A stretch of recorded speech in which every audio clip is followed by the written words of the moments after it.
Tēnā koutou, and welcome to this fourth Tech Object seminar.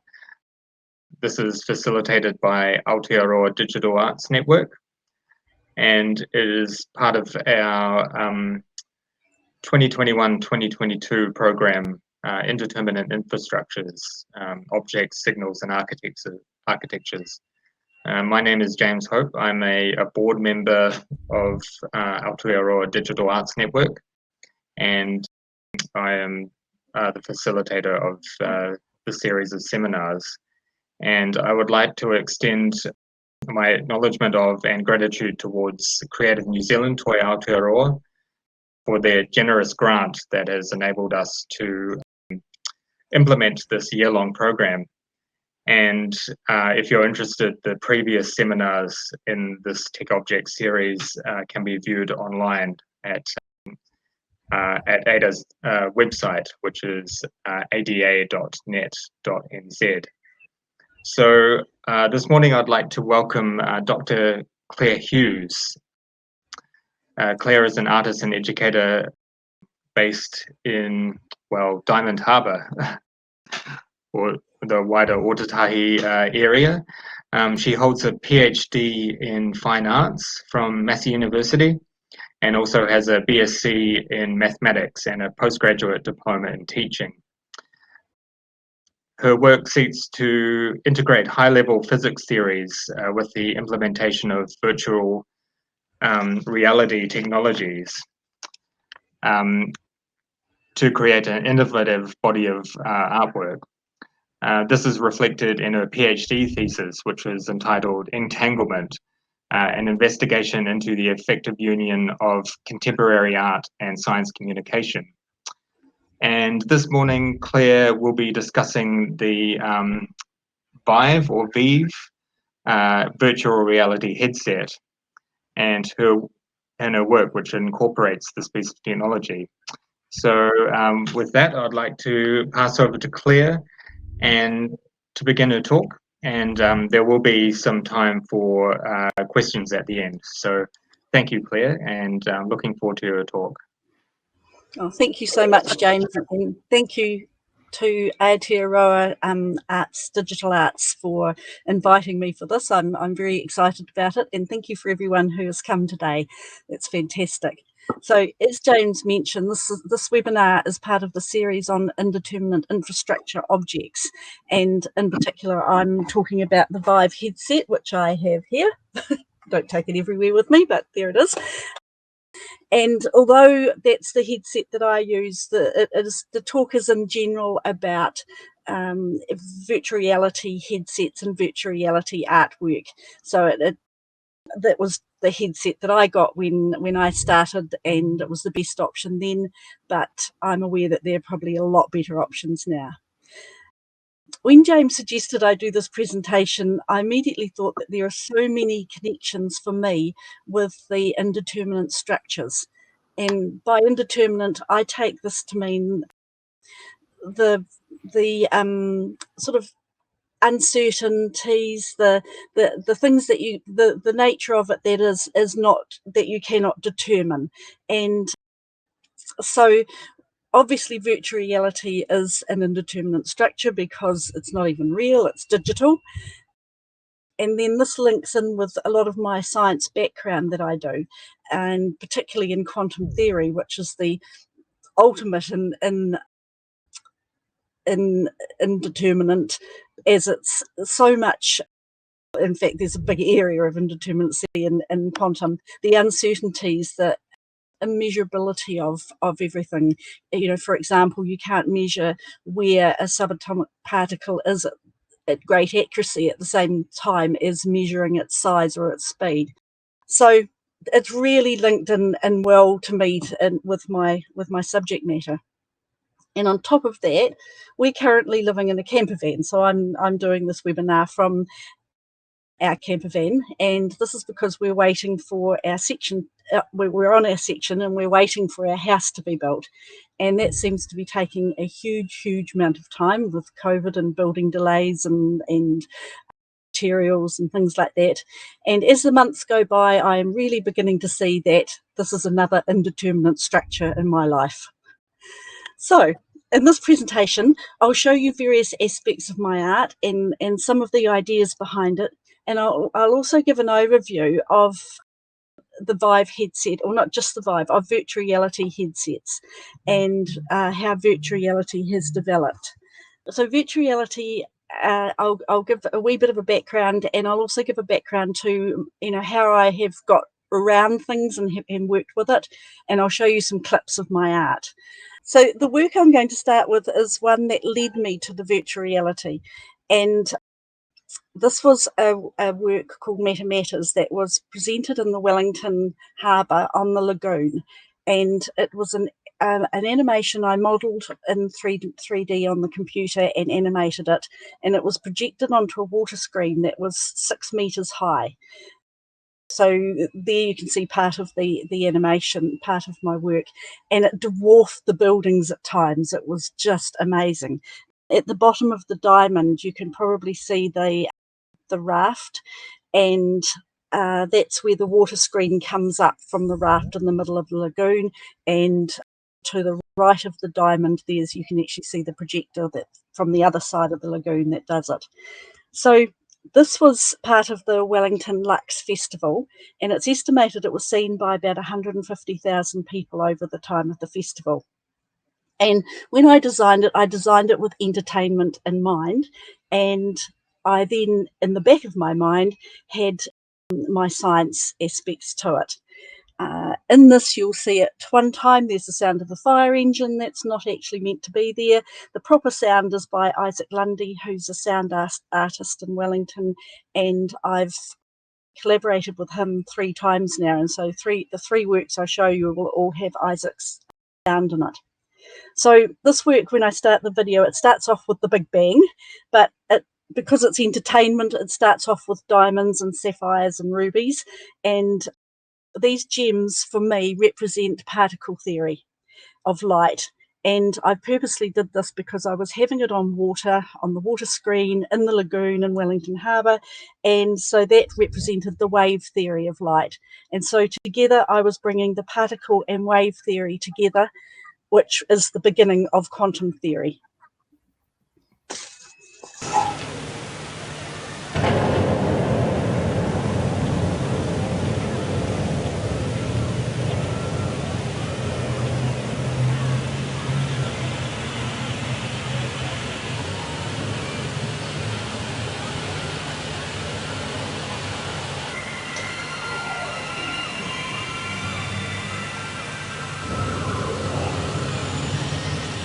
So coming up in a minute is the space-time curve, which I use a lot in my work, and I'll talk about it a bit more.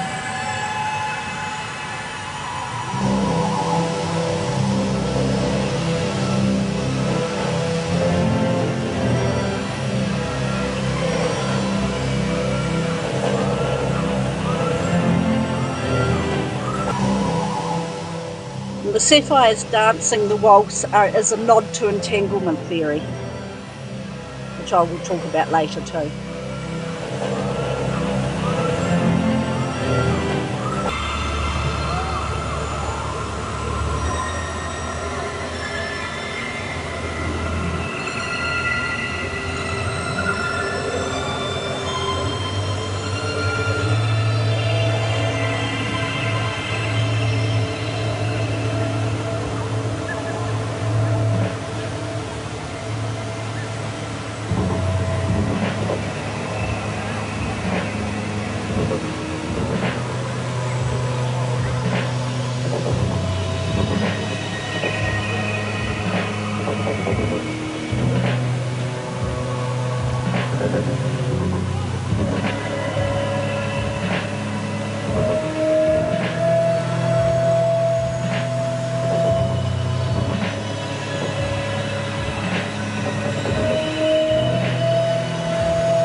The next bit coming up is the rubies, and the rubies mesh the space-time curve, so it's the battle between the particle theory and the wave theory.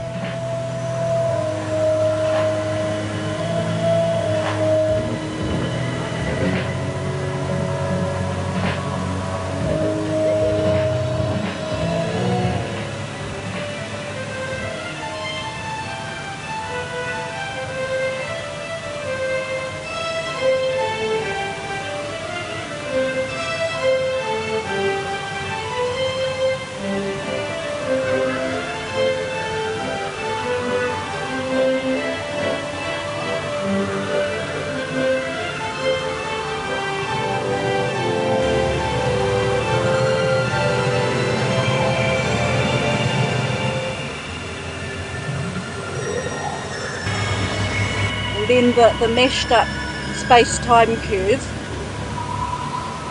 sort of dances in the water. It gets free and dances like a wave in the water.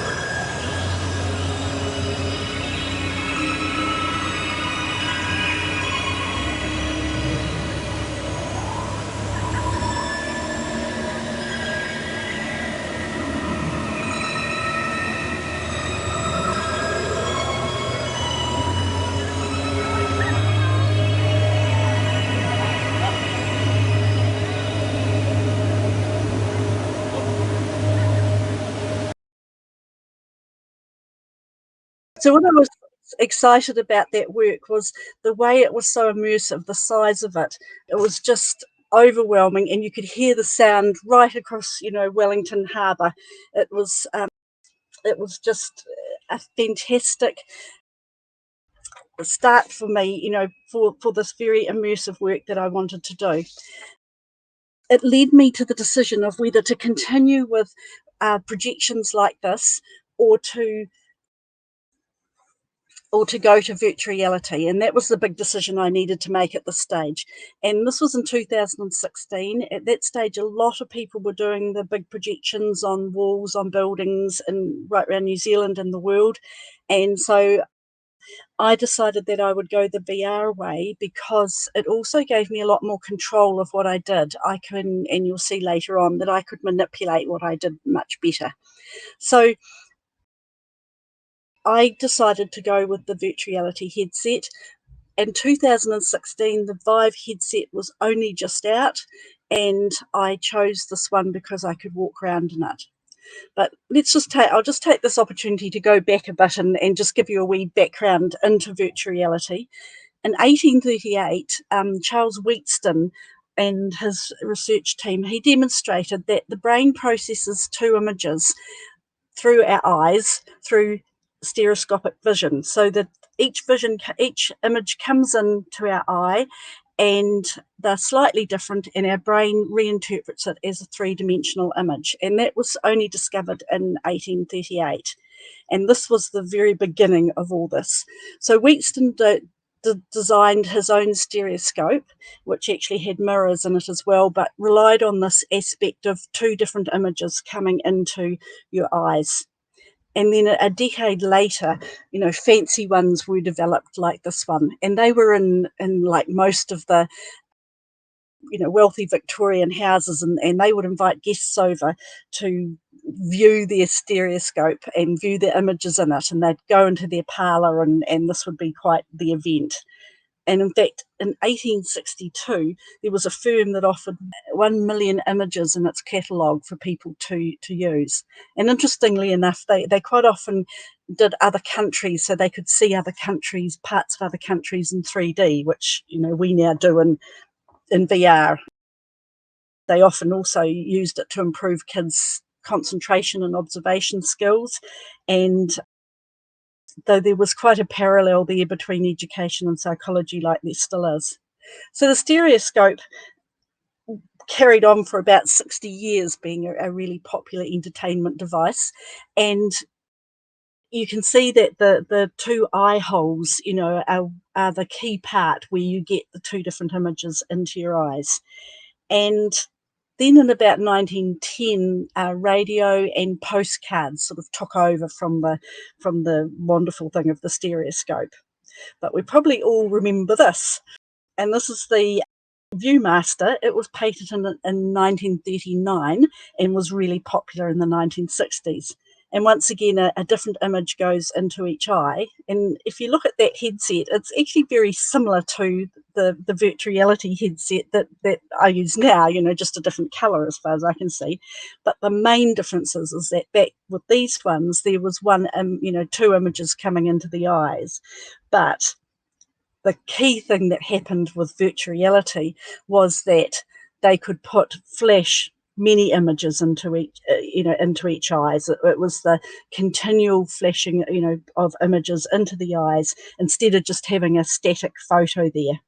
So it was the refreshing of it. And this was the first headset. You can see it's a really cumbersome thing. The right-hand one shows all the stand that it comes down from, a huge cumbersome thing. And it was designed by Ivan Sutherland with the help of his students.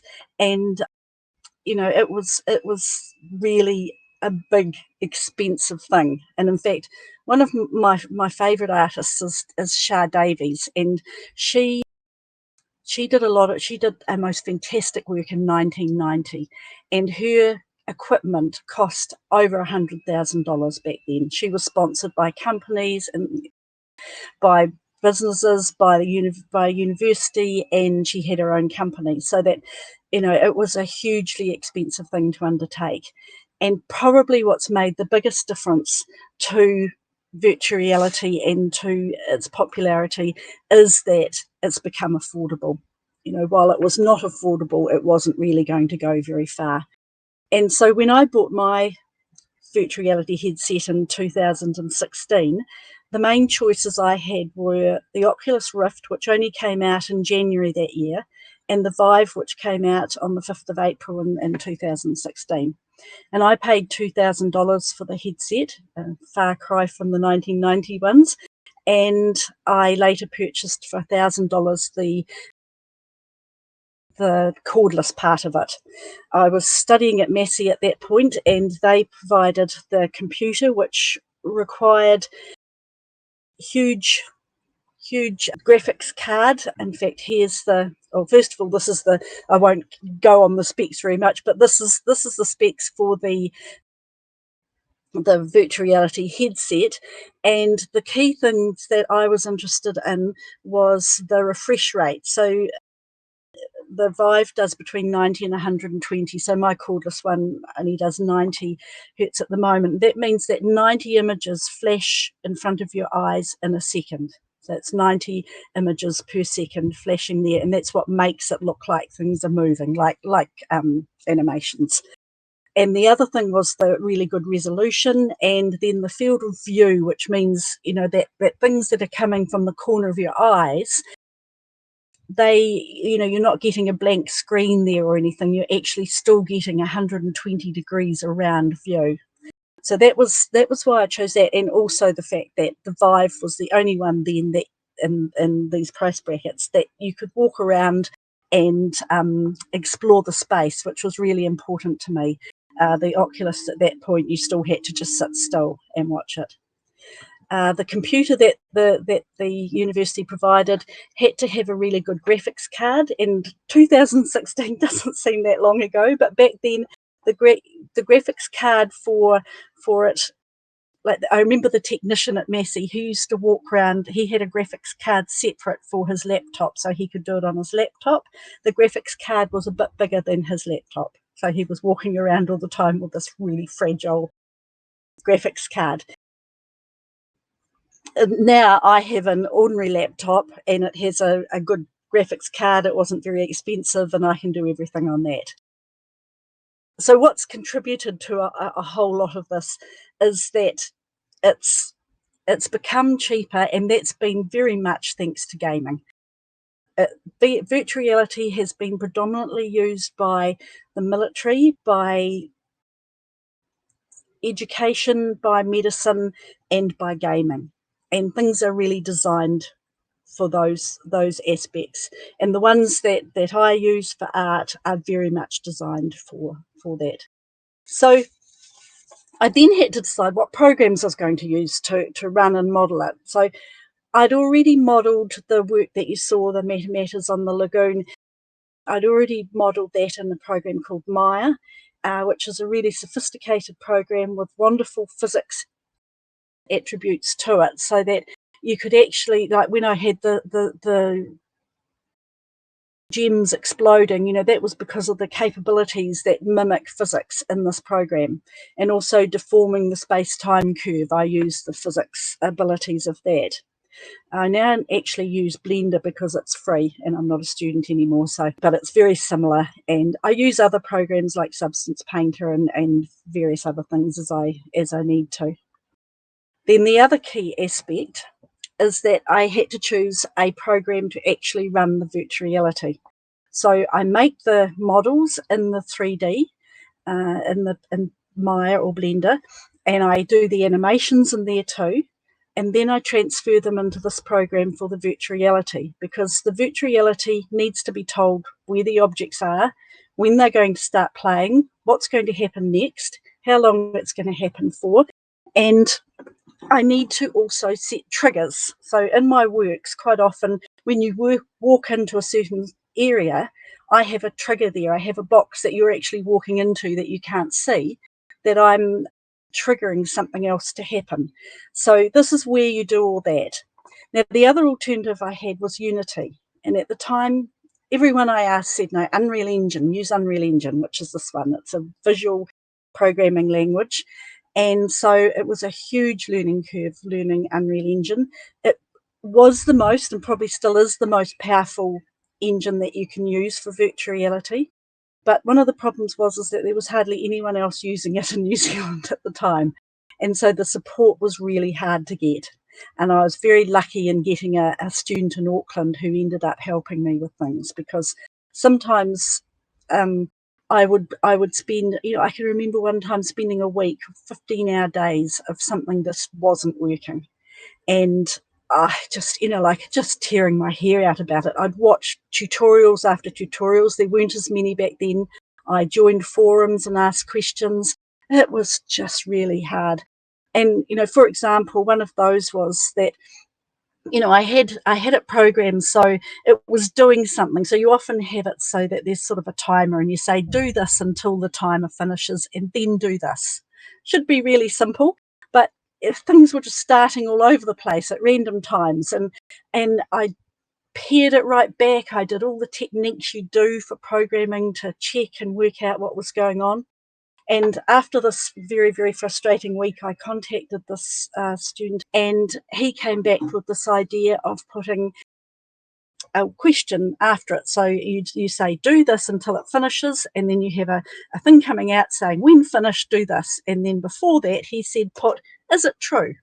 So what I was doing was saying, when it's finished, is it true it's finished? If it's not, go back and keep doing it. If it is, carry on. And so that was an absolute lifesaver. So, it was a hard route. And the other thing about it is that it was also designed for gaming, as I said. So if I wanted to have people shooting each other, if I wanted things blown up or fires everywhere, it was really easy. But if I wanted to do artwork that was a bit slower, more contemplative, concentrate on the lighting and the colours, it was a lot harder. So that's been the hugest learning curve. So the next thing I'm going to talk about is my main project that I did for my PhD, and as James mentioned, that's the essence of it, and it was based on entanglement, which is a part of quantum physics. And probably my whole premise of everything worked around this quote of Richard Feynman's, which is that to understand things at an atomic or subatomic level, you have to sort of forget about all Newton's laws of force and acceleration and time and things. They just don't apply anymore. And in many ways, you have to lose your common sense to be able to perceive what's happening. And so that was a big part of what I based my work on. And I narrowed it down to looking at quantum entanglement. And quantum entanglement is what Einstein called spooky action at a distance. And this is where two atomic or subatomic particles seem to be related or are related to each other in terms of if something happens to one, then the other one will react in the opposite way, even if they're on the different sides of the universe. There is something between them that's happening that is making these particles entangle together. So I started modelling, and I had to decide how am I going to do this. It's a you have to have something there in the virtual reality. So I decided to use the Klein bottle, and the reason I chose this was because it's one surface. It entangles within itself. So it gives the viewer the idea that we are looking at science. It gives that clue, but it's also a very, very special bottle. The other thing is that I really like looking at higher dimensions as well, and this is an object in 3 dimensions that is considered, it could be the shadow of a 4-dimensional object. So I just found that incredibly fascinating to have the Klein bottle. So I modelled that, and I collaborated with Isaac Lundy again, and I made the scene up, and I'll tell you a bit more about it as it goes on. So when I show you this video, what it is that someone is in the headset and they are looking around in the scene in the virtual reality. So the virtual reality, when you put the headset on, you then are in this world that I have designed and I've devised, and it's all around you. You can look up and you can look down, you can look around, and you can move around and look from different angles, crouch down. It's a whole world in there. And so this video that's coming up is someone who was in the headset. You're seeing what they could see. So you're seeing when they looked up, you're seeing what they saw up there. So just to give you that idea. So this is the space-time curve again, which is actually the curve that is the bending of space and time due to very strong gravitational forces. And what I did is I actually modelled it in the 3-dimensional world so that the person is walking through it and looking up now at the ones that are coming down on them, and then they're looking down in a second on the ones that go down into a big black hole. And this can be quite a scary experience for people who haven't used virtual reality much before, because it really feels like you're going to go down into the virtual reality. There's the Klein bottle in a small stage, and at this point the person who's viewing it essentially has a light on their head that I've designed, so where they look, that lights those bits up. So the shadows and people are all things that I've designed and put into this virtual reality environment.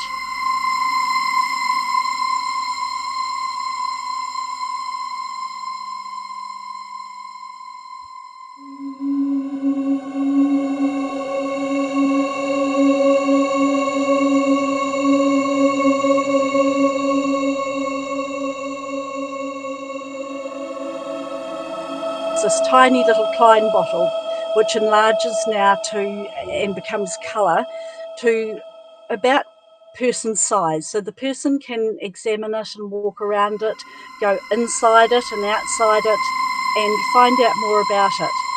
They can see the space-time curve on the outside when they're in there, and they can examine it really closely. I loved the green and orange. That was one of those artist mistakes whereby it wasn't meant to be green and orange, and it did one night, and I thought, gosh, I love the retro aspect of that. It just really fitted in well for me. Then what's happening now is that the Klein bottle is actually enlarging so that it's so big that the person is totally encased in it. They cannot walk out of it. It is taking up the whole virtual reality space. And this is a part where they are forced to go through the space-time curve to discover more things.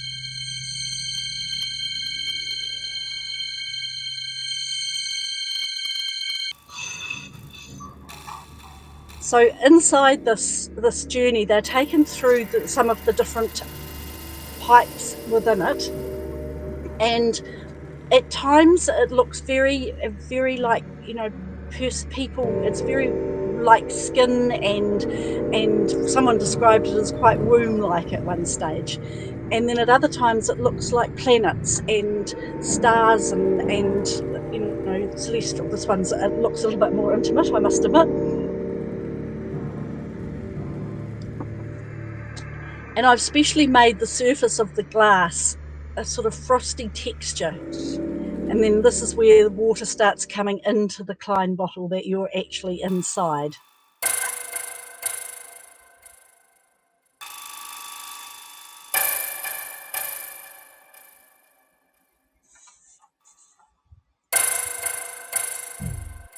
Then part of the sort of battle between wave theory and particle happens here too, where the Klein bottle actually breaks.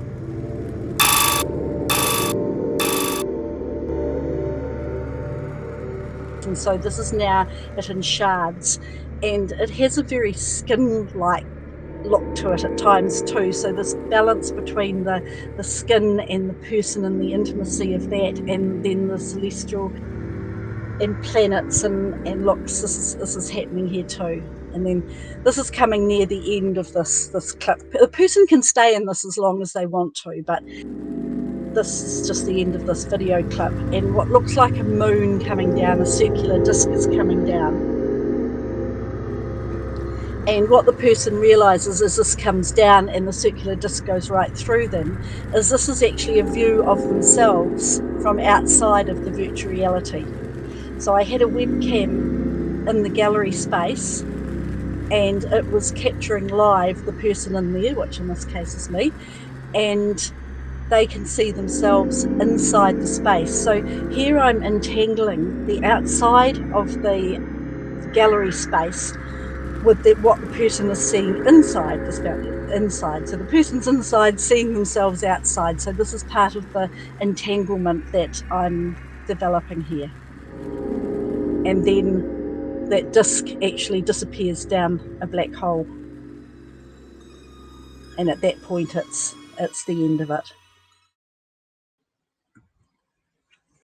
So this was set up in a gallery in Wellington, and it was the virtual reality part was over in one area where it was safe for people to walk around in, and then this was a part which had a large glass disc that I hung up in the gallery, and that was 2 meters in diameter, so it was really big, and there are some people in the gallery next to it.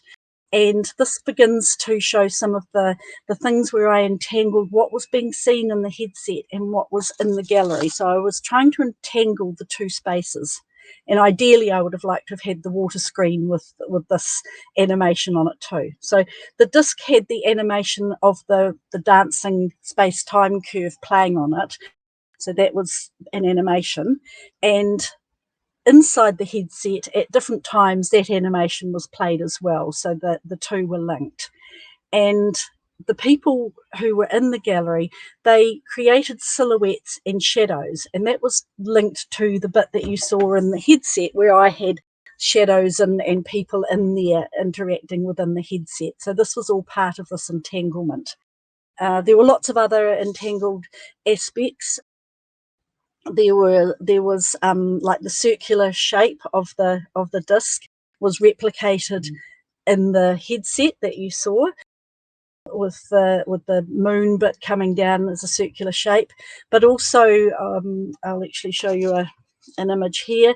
This was the virtual reality part, and I had what the person was seeing in the headset projected down on top of them and onto a circular piece of vinyl on the floor.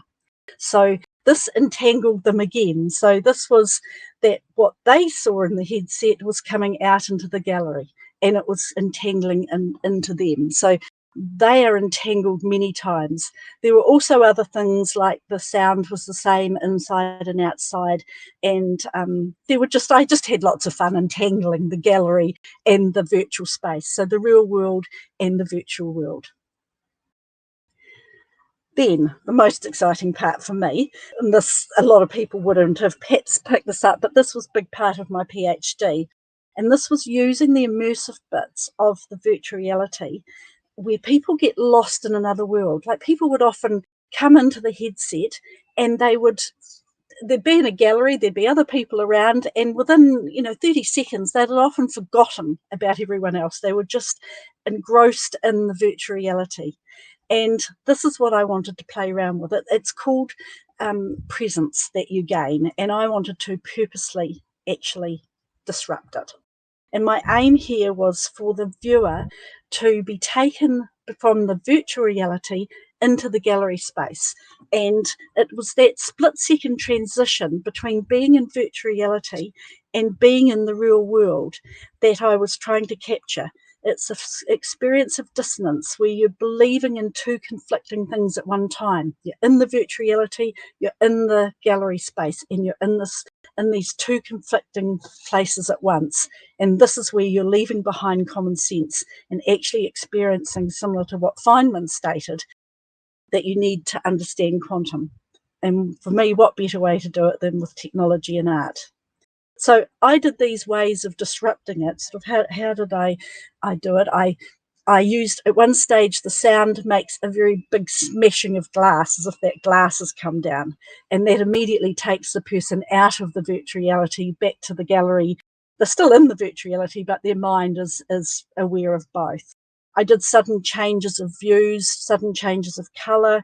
I changed the size, which changed, made their presence, the whole feeling of presence was just a bit disrupted.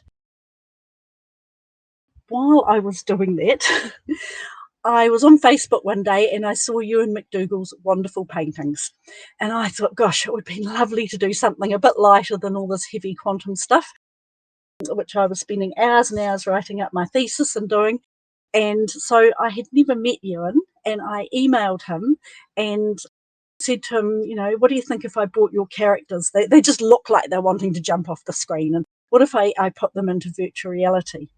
And Ewan was incredible. He was the most amazing person. He just said, yeah, let's go for it. And he painted me some characters so that I could have the look at them and have the dimensions and have the lovely textures that he uses, because I wanted to capture that into my modelling. I also wanted to make the characters sort of paper thin, so that they were like they had peeled off his picture and become these paper thin characters dancing and moving around in space. And so that's what I aimed for, and that's what I did. And I took his boat as well, and I put that into the work. And so I'll show you a clip of this as well. Now, once again, this is someone wearing the headset and looking around, and so the scenes are right around them. Now, Ewan said I could just do what I like, and this is really unusual between artists. Here's one artist giving another artist their characters, their painting, their colours, and just saying, go for it. And it's just really unheard of. So I took his characters and put them into the virtual reality headset, and there was the person in the headset at the beginning, that all the time, they're in a big world, so that these are like cave art drawings on the side of the walls, and there are triggers so that when the person goes into certain areas, people start peeling off the walls and walking past them.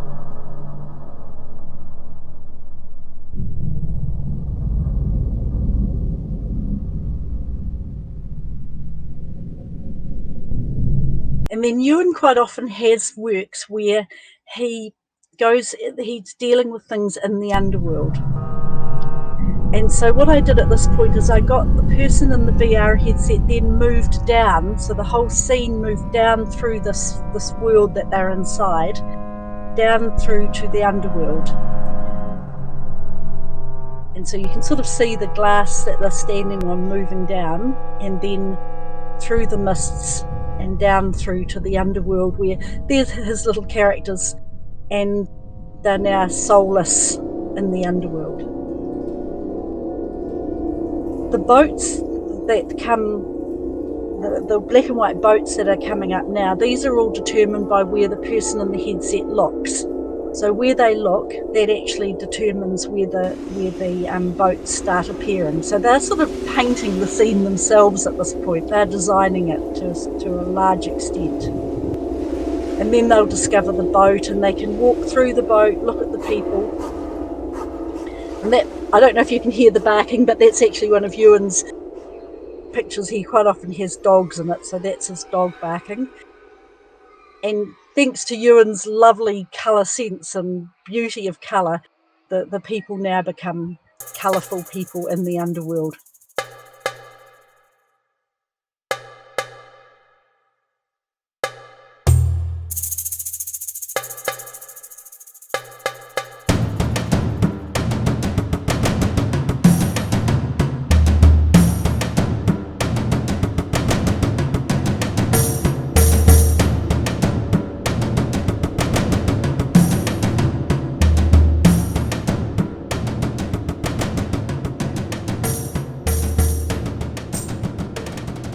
And where you walk in the scene determines which men come up or which little people. They're not all men, there's women there, and it's which characters, I should say, come up to you and start dancing with you.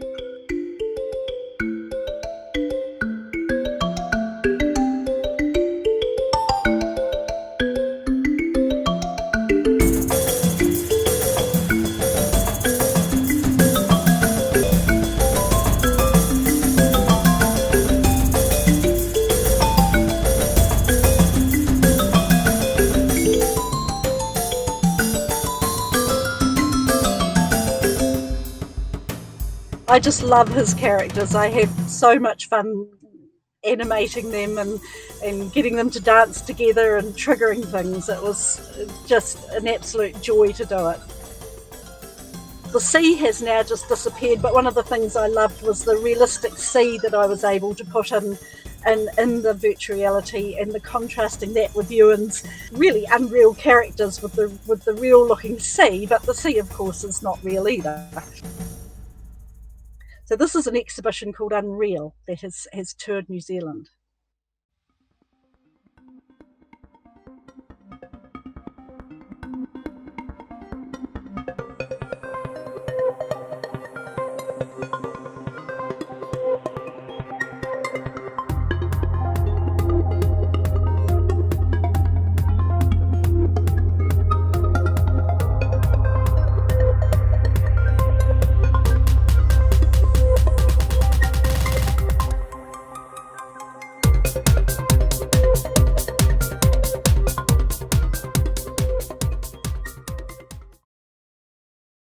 And look at that. Ewan painted me and gave me the picture of the people in the boat, which has been one of the highlights of my art career. I did the virtual reality. We toured New Zealand. I wasn't selling anything. And for him to give me this painting was totally unexpected and an amazing, amazing thing.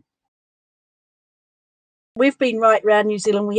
Our show in Christchurch was cancelled because of COVID, so we've yet to go to Christchurch, and we're also hoping to go internationally with it, especially Australia. One thing I forgot to mention is that when I modelled the characters, when you saw them peeling off the walls, one thing I had to be very careful with is that Ewan paints most of his characters have appendages, and when they're hanging on your wall, they're absolutely fine.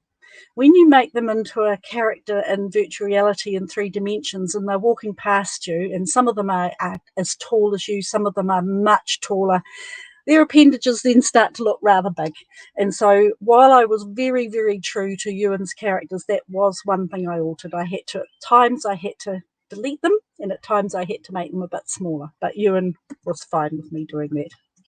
So this is just come to the end of the art that I've done. I'll just mention a few things that I've been doing recently with virtual reality. I've had funding through Creatives in Schools, and I've done a project with Linwood College where the students did a scene in virtual reality. They did a lot of scenes. They did their own ones, they did joint ones and group ones. And we had an exhibition at Eastside Gallery in Christchurch where we took their scenes, we put up a lot of the photos of their work, and I'll just these were some of the other works that they did, and we put the photos up, but they were able to do videos and walk through them. So like the bottom left one, the person was looking at climate change, and then there was the bee one, was incredible with hives of bees and looking at bees going. So they could create these scenes, and then they could, in the headset, they could video themselves walking through it, and then we were able to project those videos onto the walls of the gallery. And this year I'm doing a project at Hornby High School, and I'll just show you this. At Hornby High School, we're going to do a cultural extravaganza. So their usual cultural evening that they have, the work that the students have done as part of their virtual reality is going to be very culturally based, and it's going to be projected on the outside walls of the school. So that is really exciting. It comes back to my water screen work in a way, but this is the students' work, and it will also be projected inside on the cultural extravaganza night.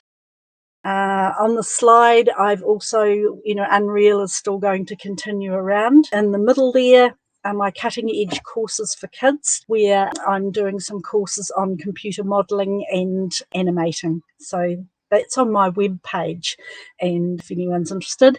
And then all the other pictures are work I'm doing at the moment, which is based on my cultural identity. So I'm a first generation New Zealander.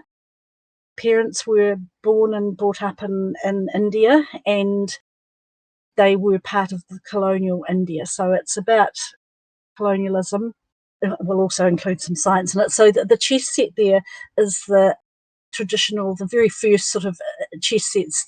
I'm sort of basing it on that, but the picture there of the Queen is the sort of colonial aspect, and then the image down the bottom is an image of me that I'm modelling. Well, that's actually a 3D model that I'm rather badly modelling at the moment, but I'm getting there with it, and I'm going to put that as the head on the Queen. And the image on the right with the boxes is part of sort of the chess set, but the chess set fold in on itself like higher dimensions folding in on themselves. So you'll be in the VR headset and bits will move and fold in. So that's the work that I'm doing at the moment. So I have a website, and you can just Google. It's actually, I've got www there, but it should be HTTPS. Just Google Claire Hughes Art at WordPress. You would find me, and you're very welcome, anyone, to at any stage to contact me. I would love that. And here I am back again. So I'll hand back to James now. Thank you so much, Claire. That was a fascinating talk, and I'd like to just open up the floor, the virtual floor, to any questions that anyone might like to ask. Hello. Hello. Yeah, it's Malcolm here. And I was just really fascinated. Thank you for that presentation. It was great. Just great to be reminded of all that you achieved during the time at Massey.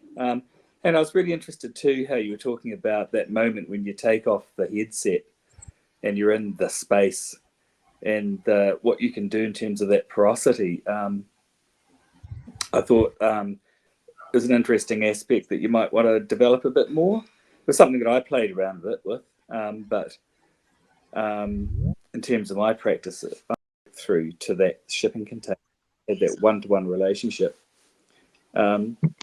Did you sort of think in terms of scale and size in that respect?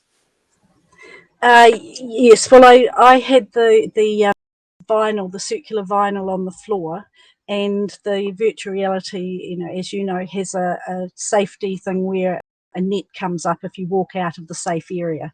So I did that. I also, for that one, when the person goes in the headset at first, I actually did a scene which you didn't see in that video, which had the box with where the virtual reality headset had been sitting. Yeah, and so, and if you went up to the virtual reality box, you could actually touch the real one. So that was something I could have taken a bit further as well, so that you started off in a room, and that was to try and get people used to the virtual reality, because once again 2016 was early days and a lot of people had never used it before. So put them in that box in this area that was one-on-one, and the stand that the headset was on was exactly the same size.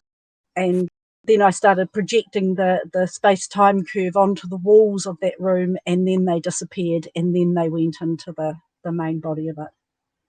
But I love your idea of the container. Yeah, it was good. It was good fun. Mm-hmm. I've got a question from Pew Pew, who's typed it into the chat, who asks, what are some of your favorite artists, or who are some of your favorite artists who also work in virtual reality? Okay, so in New Zealand, there's Malcolm Deutsch there, who was just asking the question. His work is wonderful, and I hope people get to see it. Kiriyama Tapa, I think it is you say his name. He is a Maori artist who's working in VR in New Zealand, and his work is more static, but he's had some work at Wellington Art Gallery, and he incorporates Maori iconology into his work. So New Zealand artists would be those ones. Shah Davies, who I mentioned in the 1990s, like in all my research of all the different artists, she still came out as my favourite one. She takes you on a floating trip. When I'm teaching the VR, one of the main artists I use is a person called Stuart, who calls himself Sutu Eats Flies, and he does really modern stuff and very highly psychedelic and colourful work. He's another one of mine. I did look at a lot of other artists. Ian Nichols in the UK. I've got to know him through doing this, and he is a wonderful VR artist and is continually developing more things and interactive ones. And he's a painter as well, and he puts his works together. So when I started looking in 2016, there wasn't a huge number of virtual reality artists. As I say, it's used for gaming. The art has been something that comes, that is only still developing. So thank you for that question. Someone just mentioned in the chat also the collaboration between Jess Johnson and Simon Ward. Yeah. You might have seen their show at the Douse if you made it up there. No, I did. Is that fairly recently, is it? Last couple of years, I think. Yeah. Yeah, it's last year. Yeah. I've been sort of hiding away during COVID a bit, I must say. Oh, yeah, sure. I've got a question just about the development of VR, because I remember, I sort of remember back in the 90s where there was a lot of hype surrounding it. And you saw those sort of pictures and videos of people wearing these huge rigs on their heads. And then it sort of disappeared into the early 2000s. And now it's sort of having, I guess, a renaissance. Maybe not so much hype surrounding it. But I was wondering, was it the fact that it was just so expensive that it sort of fell out of favor, or were there other sort of contributing factors? And now I guess, the technology has improved to the extent where it's so portable. There was sort of everyone sort of forgot about VR around the turn of the millennium. Yeah, I think my research indicated that it was price-based, that until it came down in price and was affordable, it was just impossible for most people to be able to do it and use it and see it. And, it was over those years, it's been used a lot in military, as I said, and medicine, but it's been more businesses have started to use it, and that's helped it. And as I say, gaming's been the big one. So to me, it would be that. I'm not sure whether, Malcolm, whether you've found other reasons for this. No, I was just going to reiterate what you said, which is, back in the 90s, it was hugely expensive. There weren't very many, apart from universities, there weren't very many outlets. Theatre did a lot in it, but they just couldn't sustain it. But then 2000, 2014, HMDs became hugely cheaper, game engines. And also, same thing happened with play, for subsidiary asset creation techniques like photogrammetry that suddenly became cheaper. And the other thing too is audio, immersive audio. You could actually start producing ambisonic sound, and they started making microphones for it, and you can convert it to binaural audio. So just with software, you just didn't need a big Sennheiser head or anything like that, So suddenly it became a lot cheaper, and you could play. The old ludic principle, really. Yes, my Entangled exhibition, the Entangled one, I actually did that with sound that was triggered by where you were standing. The speakers would actually play it on those particular speakers, but in the gallery space it was actually never very effective, and would have been better perhaps with headphones, directional headphones on it. But the sound has improved a lot on virtual reality in recent times. Great. Anyone else that has questions?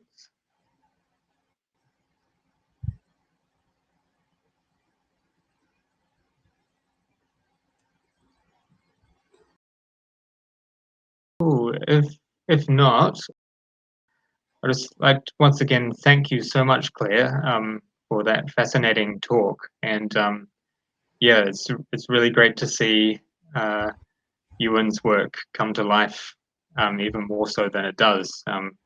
I work at the Ashburton Art Gallery and currently got a show of his on at the moment. And yeah, you can just imagine the figures on the canvas just moving and dancing. And actually on my street, just down the road, there's like this VR sort of place that you can go into. So I might have to go check that out. But yeah, thank you once again, and we look forward to what else you get up to within your work and your studies. And yeah, once again, thank you for everyone that has came along to hear Claire talk, and to Creative New Zealand for facilitating this, allowing us to have this series of seminars. And we've recorded this talk, and we will put it up on the Ada website, so anyone can return to it, and anyone who missed it is able to view it. So thank you so much, and everyone have a lovely day. Thank you very much. Thank you. Thank you. Thank you for the lovely messages that have come through too. It's wonderful.